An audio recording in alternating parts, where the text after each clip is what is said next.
Good afternoon students. बच्चे इस video के विच आपां स्टार्ट करांगे ऑप्टिक्स का last chapter number 8 polarisation of light. So सब तो पहले पोलराइजेशन ऑफ लाइट होंदी की है, जिहड़ियां लाइट है वो एक इलैक्ट्रोमैगनैटिक वेव है और उहदे विच जिहड़े आ इलैक्ट्रोमैगनैटिक वेव च की हुंदा कि इलैक्ट्रिक फील्ड वैक्टर ते मैगनैटिक फील्ड वैक्टर जिहड़े हुंदे ने एक दूजे दे म्यूचुअली परपेंडिकुलर हुंदे ने ते ओह direction of propagation of wave दे भी परपेंडिकुलर हुंदे ने। ठीक है, बट जो आप लाइट की गल करते हैं तो वो इलैक्ट्रिक फील्ड वैक्टर जो होंगे उन्होंने लाइट वैक्टर बोलिया जाता है। ठीक है, हुण जो लाइट वैक्टर आ ओहदियां जिहड़ियां वाइब्रेशनस आ उन्होंने एक पर्टिकुलर डायरैक्शन दे विच रोकना।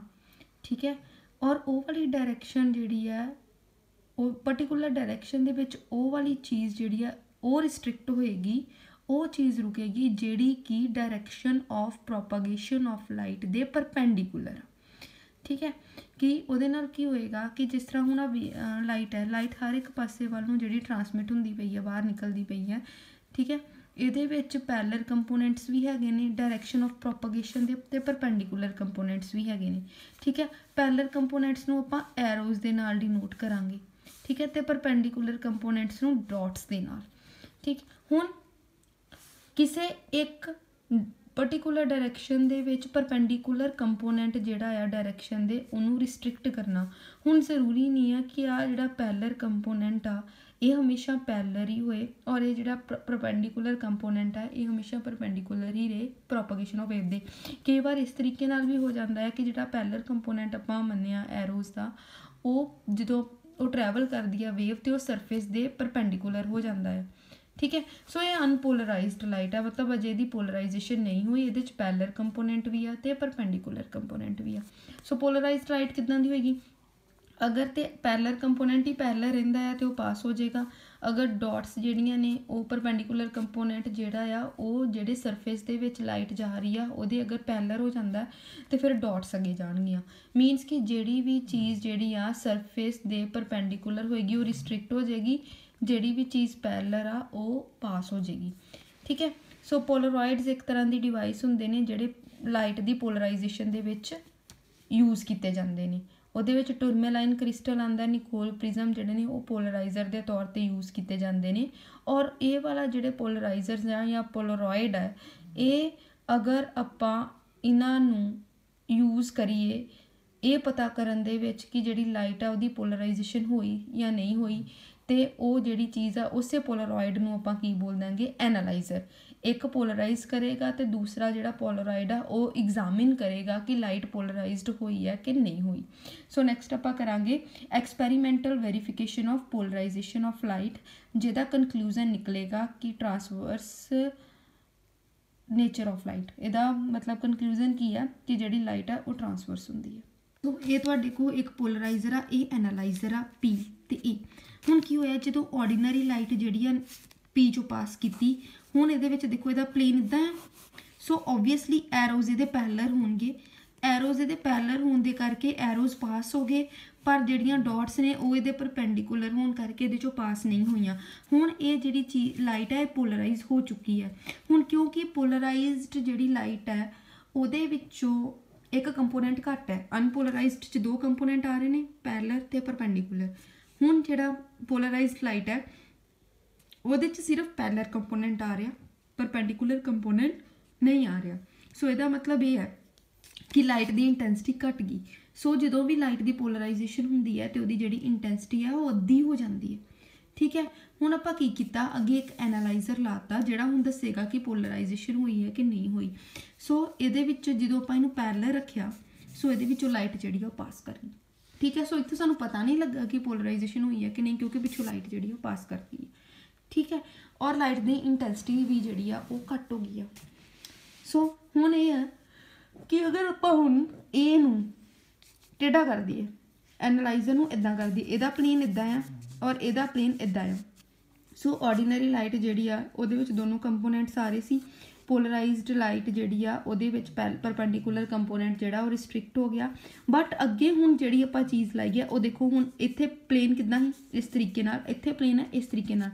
हुण इहदा मतलब ये है कि जिहड़ा आपां एनालाइजर लाया वो इस लाइट दे परपेंडिकुलर लाया। ठीक। सो आ वाली लाइट ये पास नहीं होएगी। सो इसका मतलब यह है कि अगर तुम पोलराइज्ड लाइट को एनालाइज करना है तो एनालाइजर को घुमाओ, तुहानू लाइट की इंटेंसिटी जी एनालाइजर तो बाहर निकलती पई है उस फर्क लगेगा।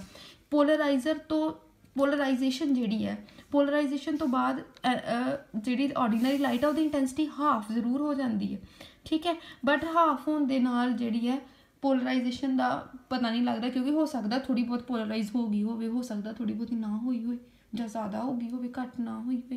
सो एनालाइजर का मेन काम है आप एनालाइजर को घुमावांगे और एनालाइजर तो पास होने वाली लाइट की जो आप इंटेंसिटी जी वो चेंज होंगी देखांगे तो सानू फिर पता लगेगा कि पोलराइजेशन हो गई है। अगर तो पोलराइज्ड लाइट नू एनालाइजर पैरलर मिलता है तो अगे सानू उदा ही लाइट मिलेगी जिदा सानू पोलराइजर तो बाद मिली सी।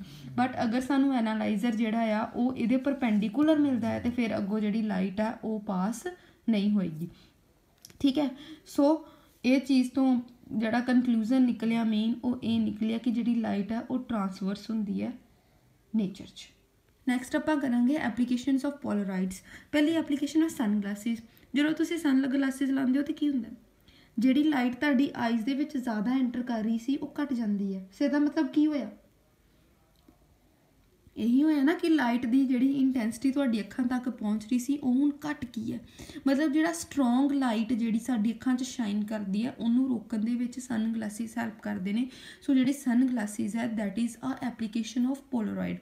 उस तो बाद तुसीं उदा सूरज वाल नहीं देख सकते, बट अगर तुसीं एक्सरे की हैल्प दे नाल सूरज वाल देखो जिदा ग्रहण वगैरह लगा होवे कोई जड़ा आ सोलर एक्लिप्स होवे, ठीक है। जो तुसीं सूरज वाल उदा देखोगे तुहानूं कुछ दिखाई नहीं देगा, बट ਜਿਹੜਾ एक्सरे ਉਹਦੇ ਨਾਲ ਕਿਵੇਂ ਦਾ मतलब है उत्थे एक्सरे ਜਿਹੜਾ ਆ ਉਹ पोलराइड का काम कर रहा है और ਜਿਹੜੀ लाइट की इंटेंसिटी है ਉਹਨੂੰ घटा रहा है।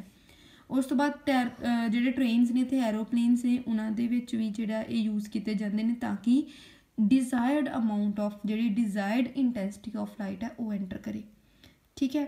Headlight of cars and buses दे कार्स एंड बसिस दे विच भी ਜਿਹੜਾ ਆ ਉਹਦੀਆਂ हेडलाइट्स ਦੇ ਵਿੱਚ ਜਿਹੜੇ ਨੇ ਉਹ यूज़ ਹੁੰਦੇ ਨੇ, ठीक है। उस तो बाद 3D पिक्चर्स बनाने या फोटोग्राफी के भी कैमराज के यूज़ होंगे ने, सोलर कंपस यूज़ होंगे ने।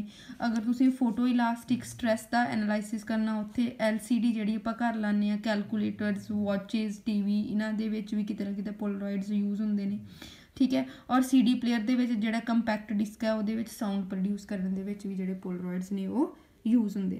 बच्चे नैक्सट आप करांगे मेलिस लॉ। ये जो मेलिस लॉ है एनालाइजर ते लगता है कि एनालाइजर तो जी लाइट निकल रही है बाहर वो इंटेंसिटी की होएगी।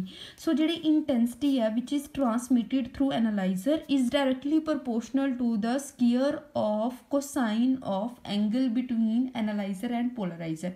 एक्सपैरीमेंट तुसीं कीता मैं तुहानूं समझाया कि आप एनालाइजर को घुमाना है तो सानू अगे जो एनालाइजर तो बाहर जी लाइट निकलती पई है वो इंटेंसिटी च फर्क दिखेगा, ठीक है।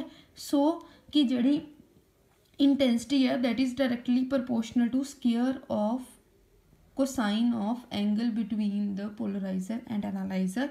पोलराइजर तो एनालाइजर अपने दे विच किन्ने एंगल ते ने, ठीक है, उहदे कोसाइन दे स्क्वायर ते जिहड़ा आ इंटेंसिटी जिहड़ी आ वो ट्रांसमिटेड लाइट की डिपेंड करेगी जी एनालाइजर तो ट्रांसमिट हो रही है।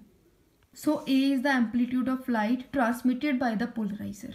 ये जी आ ये एम्पलीट्यूड है लाइट का जी पोलराइजर तो जी ट्रांसमिट हुई है। सो आप दो पोलराइजर हो गया आ वाला, ठीक है, ये हो गया एनालाइजर, ठीक, और एंगल हो गया थीटा, ठीक है। सो ए नू दो कंपोनेंट्स डिसोल्व कर लो, ए कॉस थीटा ए साइन थीटा। मतलब पोलराइजर OQ वाल है तो एनालाइजर OP वाल है। सो उन्होंने दोनों एंगल थीटा है, सो इनू आप दो कंपोनेंट्स डिसोल्व कर सकते हैं। ए कॉस थीटा जो OP की डायरैक्शन वाल होएगा, ए साइन थीटा जो OV की डायरैक्शन वाल होएगा। हुण ए कॉस थीटा ही ट्रांसमिट हो सकता है क्योंकि जोड़ा कंपोनेंट पैरलर होएगा वही ट्रांसमिट होएगा, परपेंडिकुलर कंपोनेंट ने ट्रांसमिट नहीं होना, ठीक है। हुण इंटेंसिटी जी आ एम्पलीट्यूड के स्केयर दे डायरैक्टली प्रोपोर्शनल होंदी है। ये आप पिछे वीडियो के भी डिस्कस किया, ठीक है, कि जी इंटेंसिटी है that is directly proportional to the square of amplitude. हुण ट्रांसमिट केड़ा हो रहा है ए कॉस थीटा हो रहा है ना। सो इसका मतलब यह कि जी इंटेंसिटी है ਲਾਈਟ ਦੀ ਜਿਹੜੀ ਕਿ ਐਨਾਲਾਈਜ਼ਰ ਤੋਂ ਟਰਾਂਸਮਿਟ ਹੋ ਰਹੀ ਆ ਉਹ a cos ਥੀਟਾ ਦੇ ਸਕੇਅਰ ਦੇ ਡਾਇਰੈਕਟਲੀ ਪ੍ਰੋਪੋਰਸ਼ਨਲ ਹੋਏਗੀ। ਸੋ ਆਪਾਂ ਇੱਥੇ ਕਨਸਟੈਂਟ ਲਗਾਤਾ k, a ਦਾ ਵੀ ਸਕੇਅਰ ਕਰ ਦਿੱਤਾ, cos ਸਕੇਅਰ ਥੀਟਾ ਦਾ ਵੀ ਸਕੇਅਰ ਕਰ ਦਿੱਤਾ। ਹੁਣ ਇੱਥੇ ਜਿਹੜਾ k a ਸਕੇਅਰ ਆ ਉਹ I0 ਦੇ ਬਰਾਬਰ ਹੈ, ਕਿਉਂਕਿ ਇਹ ਮੈਕਸਿਮਮ ਇੰਟੈਂਸਿਟੀ ਹੈ ਜਿਹੜੀ ਕਿ ਐਨਾਲਾਈਜ਼ਰ ਦੇ ਵਿੱਚੋਂ ਪਾਸ ਹੋ ਸਕਦੀ ਹੈ। अगर तो जिन्नी इंटेंसिटी पोलराइजर दी है अगर उन्होंने लाइट नू एनालाइजर बिल्कुल अपने पैरेलल मिल जे तो वह सारी की सारी लाइट नू पास करवा देगा। इस करके जिहड़ा के स्केयर आ मैक्सीमम इंटेंसिटी है जिहड़ी एनालाइजर चों पास हो सकती है। ये पोलराइज्ड लाइट की भी जिहड़ी आ वो इंटेंसिटी है। सो आपां उहनूं आई नॉट पुट करांगे। So I is equal to I naught cos square theta and I naught is a constant, क्योंकि पोलराइजर दे विचों जिहड़ी लाइट पास कर रही है उहदी इंटेंसिटी कॉन्सटेंट ही रहनी है, क्योंकि उहदे विचों एक कंपोनेंट चला गया आ, एक कंपोनेंट दे करके जिन्नी लाइट गएगी उन्नी जाएगी। So I is directly proportional to cos square theta. So आप स्पैशल केस करते हैं। पहले अगर थीटा 0 या 180 है, ठीक है, तो फिर कॉस थीटा +-1 होएगा। 0 थे +1, 180 थे -1। So I is equal to I naught cos square theta. Cos square theta मतलब +-1 का स्केयर करोगे तुसीं जो थीटा 0 या 180 पुट करोगे। So I is equal to I naught. अगर एंगल 0 होएगा मतलब जां तो बिल्कुल पैरेलल होन तो जां वो बिल्कुल एंटी पैरेलल होन, ठीक है, दैन मैक्सीमम इंटेंसिटी जिहड़ी है एनालाइजर तो पास कर जाएगी। बट अगर थीटा π/2 होएगा तो आंसर आएगा 0। अगर परपेंडिकुलर हो गया एनालाइजर पोलराइजर दे दैन इंटेंसिटी जिहड़ी लाइट दी एनालाइजर तो निकली है उहदी वैल्यू 0 हो जाएगी, ठीक है।